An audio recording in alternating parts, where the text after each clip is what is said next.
Assalamualaikum warahmatullahi wabarakatuh.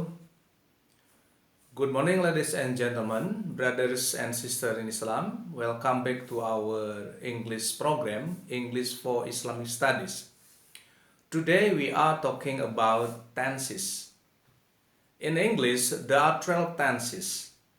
We know that the tenses cover simple present, present continuous, present perfect, and present perfect continuous. It is for present tense. And then if it is past tense, it also has four aspects. Simple past, past continuous, past perfect, and past perfect continuous. And also for future, future has also four aspects: simple future, future progressive or future continuous, future perfect continuous, simple future, future progressive, future perfect, and future perfect continuous. And now we are trying to explain one by one, and then we are starting from simple present. Simple present is the tense that describes or explains the routine activity. The routine activity is everyday activity. For example, I read the Quran every day. I go to school every day. Ahmad reads the Quran every day. Anissa always reads the Quran every day. Every day means setiap hari. Many time signals beside every day. For example, today is okay. For example, we study English for Islamic studies today. It also categorized into simple present because simple means routine or something or activity that is always done every time. What are the examples of simple present? For example, male Muslims, male Muslims, Muslim pria, male Muslims go to the mosque, in Friday or on Friday for doing Friday prayer. Or for example, every year Muslims go to the Mecca for their pilgrimage. Itu beberapa contoh yang berkaitan dengan simple present, Jadi simple present itu pada dasarnya adalah aktivitas yang berkaitan dengan rutinitas sehari-hari. Namun di sini harus ingat kalau subjeknya I, otomatis itu tidak memakai akhiran S. Jadi kalau saya membaca Al-Quran setiap hari, I read the Quran every day. You read the Quran every day. We read the Quran every day. They read the Quran every day.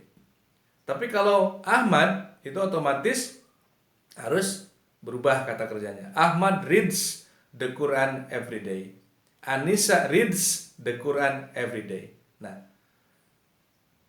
akhiran S pada kata kerja tersebut harus muncul dan kedengaran, Apalagi kalau tertulis itu muncul akhiran S atau ending S-nya pada setiap kata kerja utama itu.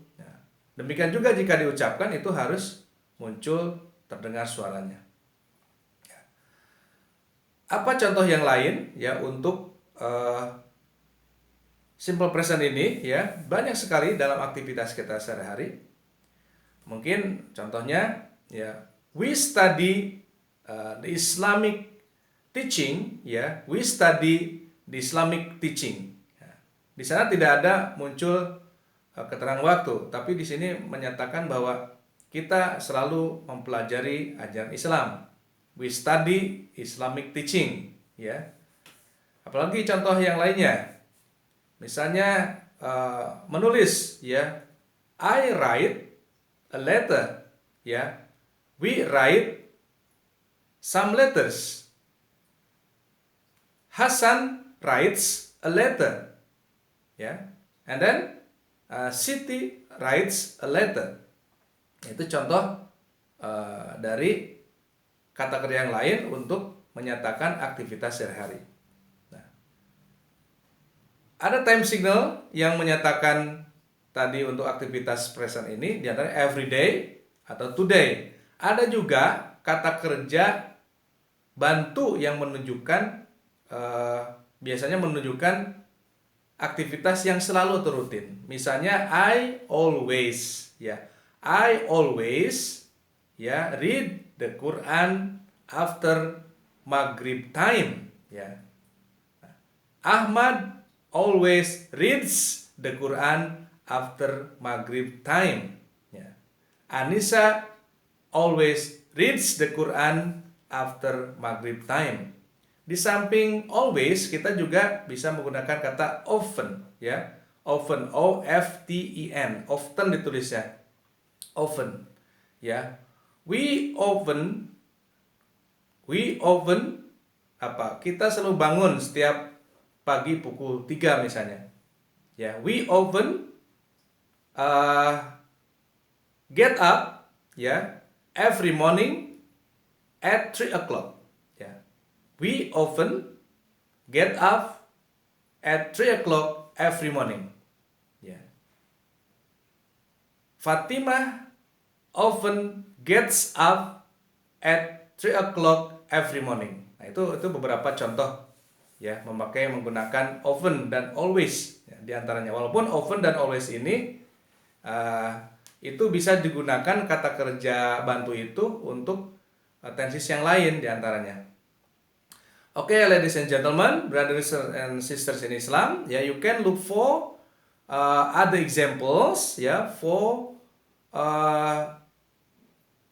the simple present, ya. Nanti Anda bisa mencari contoh-contoh kalimat dan bisa dilatih, ya. Pada prinsipnya itu menggunakan pola, ya, subjek, verb, ya, verbnya verb pertama, nah, harus disesuaikan kata kerjanya sesuai dengan subjeknya, ya. Kalau subjeknya itu I, you, they, dan we, tidak usah pakai s. Sedangkan untuk kata kerja, kata ganti orang ketika tunggal, juga nama seorang yang tunggal, itu kita harus mencantumkan ending s pada kata kerja utamanya. Demikian untuk sementara, ya. Okay, ya, get successful for you, ya, to study English, especially for simple present. We are continuing our program next time, ya, for the new thing, ya, especially for other tenses. Thank you. Wassalamualaikum warahmatullahi wabarakatuh.